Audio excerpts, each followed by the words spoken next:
there's a caveat. Cannot be done by those who are weak of heart. Therefore, Krishna is encouraging it. The whole Bhagavad Gita is encouragement, if you think of it that way. In the end of the Bhagavad Gita, Krishna does not demand him to do anything. He says it is your choice. The whole Bhagavad Gita, he is encouraging him, teaching him, and helping him spiritually grow. And then he says, do as you wish. So he's saying, you cannot follow this path if you are weak. Meaning, so we can say, okay, we are weak, so we can't follow bhakti. Krishna is not so cruel to say we cannot follow bhakti. Arjuna says, Chantalam himana Krishna, my mind is so restless, difficult to control than the wind. Krishna doesn't say, okay, you can't follow bhakti then. It means if we are not able to help ourselves, elevate ourselves, we must take higher help. That's why sadhu sangha sarva sastre koi lava matra sadhu sangha sarva siddhi hoy. Must take association of those who are more advanced than ourselves. Svajatya ashray snigdha sadhu sangha satovare. Sadhu sangha means, real sadhu sangha means take shelter of those devotees who are compassionate, affectionate, giving shelter, and are more advanced, and direct your consciousness towards them. They will lift you up, and they will give you spiritual power. Therefore, we must approach Guru. Tad vidi pranipatena pariprasnena seva upadekshanti te jnanam jnaninas tattva darshina. Sadhu Sangha means those who can help you, uplift you. They can give you chit bal, spiritual power. Therefore, Shastra says, again, all these verses, again, Upanishads, Gita, Bhagavatam, Vedanta, they're connected. Because it's all coming from Krishna, and it's all our spiritual mother. So she's trying to help us grow. Mother helps us grow from the moment of impregnation. She's feeding with her. That's why, again, that's again, coming back to the point. Arjuna is now weak. So we shouldn't think if we're weak, we cannot do spiritual life. We have to understand, Krishna is saying you are weak. It's a fact.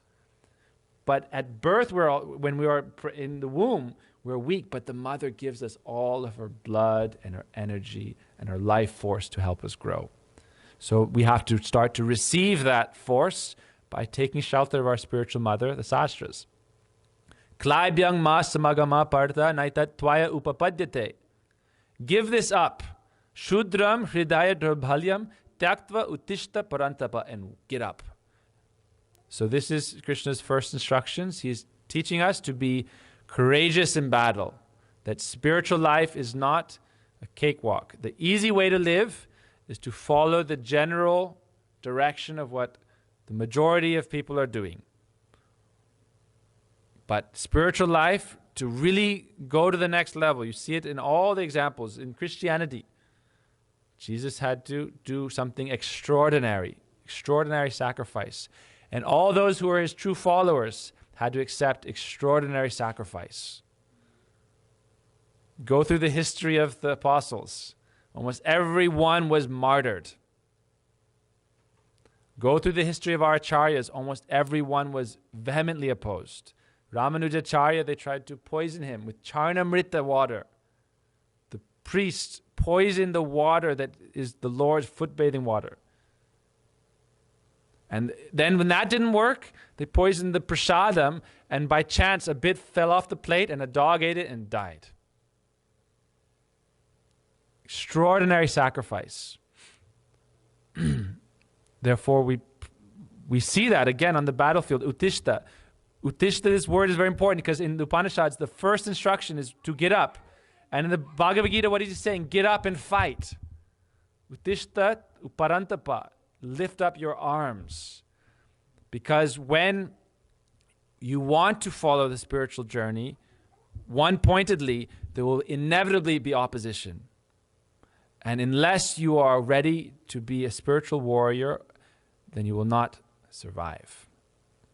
Punarapi jananam, punarapi mananam, punarapi jatane api sayanam. What people want you to follow what they do.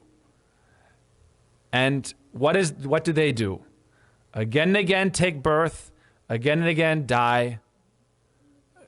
In this way, perpetually go through this cycle of birth and death and samsara, and suffering and tasting glimmers and drops of happiness. And if you go against that, it's a indirect insult to them. But it's not an easy path, because if it was so easy, why wouldn't everyone just do it? So we pray here to Krishna in the Bhagavad Gita, and pray for Bhagavad Gita to give us spiritual strength. We understand, we are not saying we are so powerful, but Guru gives us strength. That's why there's a beautiful verse. Balahinena labhya. Without spiritual strength, we cannot progress in spiritual life, but we are not the spiritually strong. That is also arrogance. I am so spiritually powerful, I will run headfirst against countless foes. What is going to happen? I'm going to be shot down in a moment. Therefore, what does Raghunath Das Goswami teach us? Pray to all the great generals of devotion. Only they can help us. Asat chesta kasta pradavikata. Arjuna is going out and he's being attacked by all these anarthas. So Raghunath Das Goswami says, Asat chesta kasta, because we're doing asat, improper activities, asat chesta, then all these anarthas are coming within us.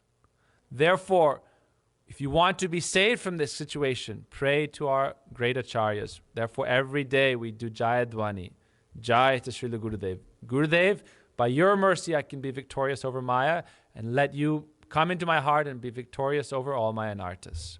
And we pray to each of them again and again in the morning when we rise, and even before we go to sleep, after artis, after kirtans, after programs, we say Jai to each of the generals of devotion. In the Bhagavad Gita, there's two sides. It's not one person against everyone. So in spiritual life, alone we cannot do it.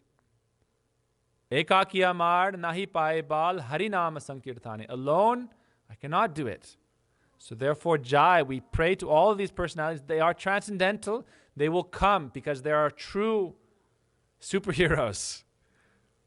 They have they're up there, on the top of the bridge, the spiritual world, looking down and waiting to see who's in dire straits, who needs their help, who's calling, right? Who's calling for help, and they will come. So we pray to all our acharyas to give us strength. Nayamatma balahinena labhya. We cannot understand the soul or God in spiritual life. We cannot progress without spiritual strength. That spiritual strength can only come from those who have it. Therefore, we take shelter of them. This is not something in Braj.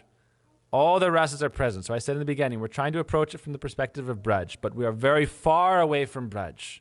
Therefore, the Brajabasis are showing us, Radharani is sending her own associates.